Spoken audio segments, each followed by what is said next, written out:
Tawa kami sa isa't isa.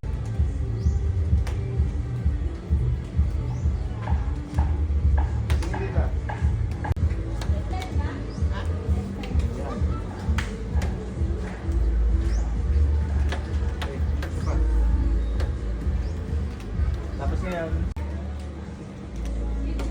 isa pa.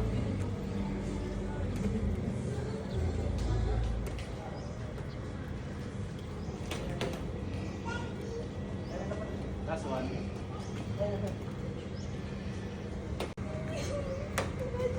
Hey Josh! Ate! Sir! Ngayon ko lang napansin, kamukha pa. Yan. Big ka sa kanya. Yan. Yan! Yan naman pala! Lakad.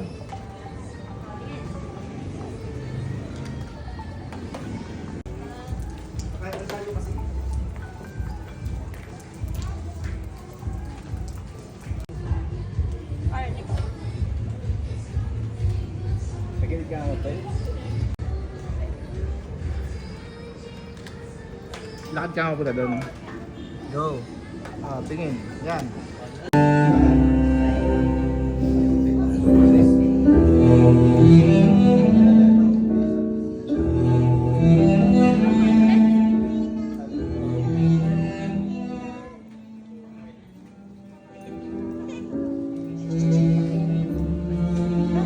Yung iibigin, aaliwin, igagalang at iingatan sa sakit at sa kalusugan at tanging sa kanya ka pipisan.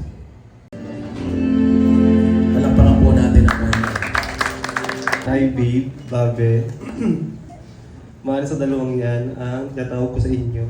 Alam, sa'yo.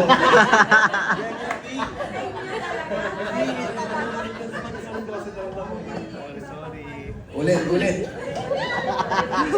Biruin yan. Hi babe, babe. Mahalin sa dalawang yan, ang tatawag sa iyo.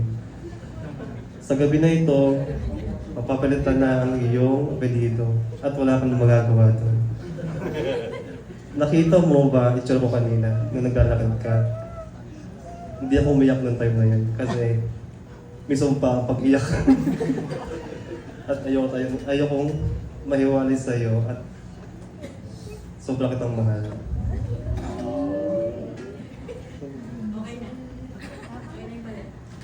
Yung ganun itsura kong yun ay problemado lang ako kasi hindi ko alam kung paano kita bubuhayin. At biglaan nga ito. Kasi napaka-arte mo sa lahat ng bagay.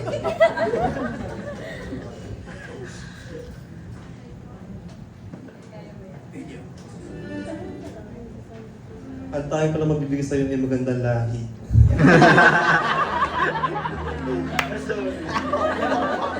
Babe, Parang narinig ko na yan.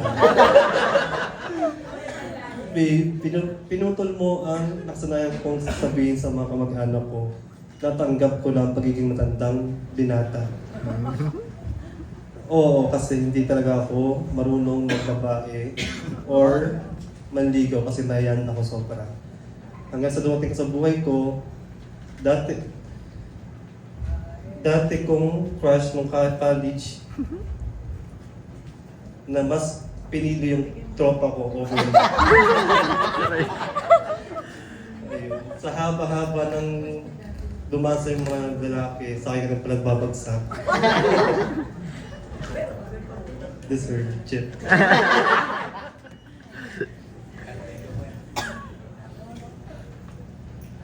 So,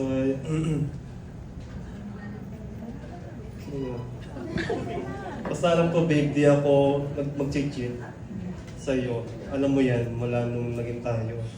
O alam ko matagal pagkatampo sa akin kasi mas namamaydi ko pa yung mga event ko sa labas kaysa sa'yo. Kasi ayoko talaga nung sinashare yung mahal ko sa buhay sa ibang tao. Gusto ko yung sa akin labas. So, ayun, basta babe, ngayon, simula ngayon, at hanggang kamatayan, ikaw at ikaw ang pipiliin ko araw-araw. Tapos yung message. Bumawi ka naman ngayon. Babe, back in college, 2015, I honestly didn't notice you at first. Sorry. Even though my cousin introduced us, and yes, you were cute, but still sorry. Dahil hindi nga kita napansin nun. Little did I know na may crush ka pala sa akin, and 2024 ko pa nalaman because you never admitted it naman. So years passed, life happened, and 9 years din tayong walang balita sa isa't isa. Then God allowed our paths to cross again. At this time, you made sure I knew, clearly, bravely, and sincerely. Looking back, nauunawaan ko bakit di tayo naging girlfriend-boyfriend back then because God had a better plan and a perfect timing for us. I thank the Lord for you because through you, I learned how to believe in love again. After all the pain I went through, I doubted that true love still existed, but you showed me that it does. Through your patience, care, and your loyalty. We also walked through one of the hardest seasons of our lives together. Yung moment na tahimik lang, pero sobrang bigat. A season that tested our faith, our strength, and our hearts. But even then, you never left. You held my hand, you held our prayers, and you held our hope when I couldn't. Instead of breaking us, that season brought us closer. It taught me how deep your love is, how strong your faith is, and how you carry not just me, but our dreams with so much care and devotion. So today, I promise to be more understanding, to stay sweet, to stay sweet, and to always choose you no matter what life brings. I promise to love you, to stand by you through the ups and downs, and to never walk away.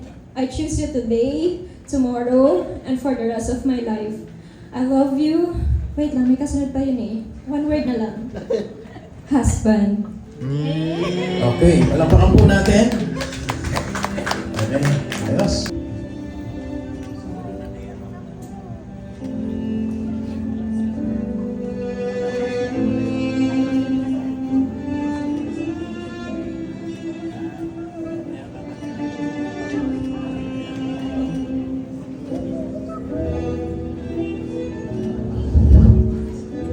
At isusunod po ang chord at hindi na kayo maghihiwalay. Okay?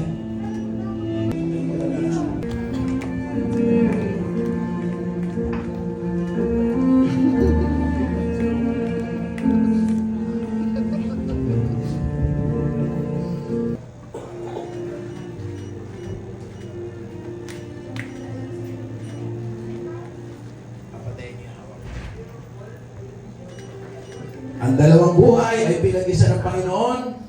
Palakpakan po natin ang Panginoon. Tayo kayo dyan. Pinapakilala sa inyo si Ginoong at Ginang Mark Joshua and Christine Del Mundo. Palakpakan po natin ang Panginoon.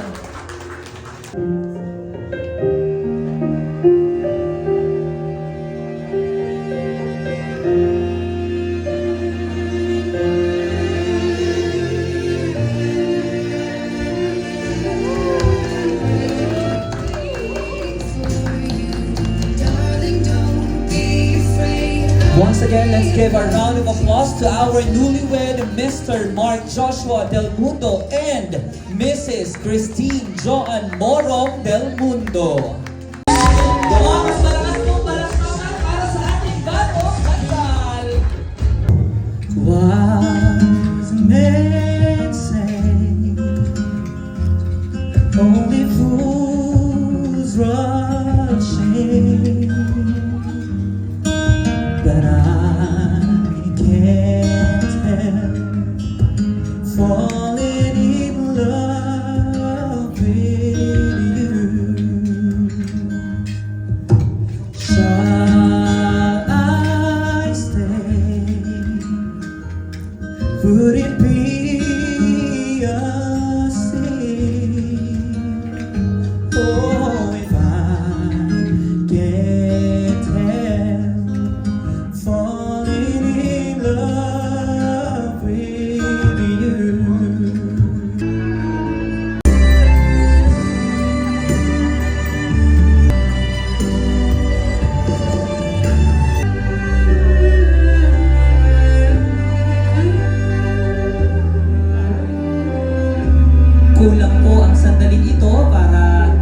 iparamdam ng ating pong newlywed ang kanilang pasasalamat sa kanilang pong parents. Pero once again, palakpakan po natin ang ating pong newlyweds kasama po ang kanilang mga magulang for that very special dance number. Every single day. This will be the first time anyone has loved me. 2, 3. Palakpakan naman po natin ang ating pong newlywed for the cake cutting ceremony that just symbolizes or shows their sweetness. Sweetness overload sila habang mag-uumpisa sila ng kanilang bagong buhay bilang mag-asawa. Hello po. Sobrang tagal na kasi. Joke lang. To Ate Joanne and Kuya Josh, to a lifetime of love, laughter, good health, and endless blessings. May your days be bright, your hearts be full, and your marriage be a beautiful journey that only grows stronger with time. Cheers to the newlyweds! Sa mga pumunta, sa pamilya ko, sa pamilya ng asawa ko, sa Nina, Nino, thank you sa inyo, sa mga kaibigan namin dyan sa likod. Hi! Ayun, sa mga kapatid namin, sa mga tita dito, hello po. Thank you so much guys. Gusto ko po, gusto ko makasal, ganun. Pag-ali, ganun. Hindi na pag-isip, pagod na ako.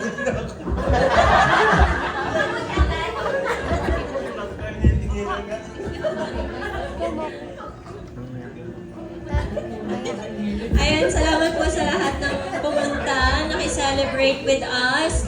And sobrang happy po kami na talagang naka-full support po kayo sa aming dalawa. Mula sa umpisa, nakita po namin na kung gaano nyo kagusto din na mangyari ito ngayon.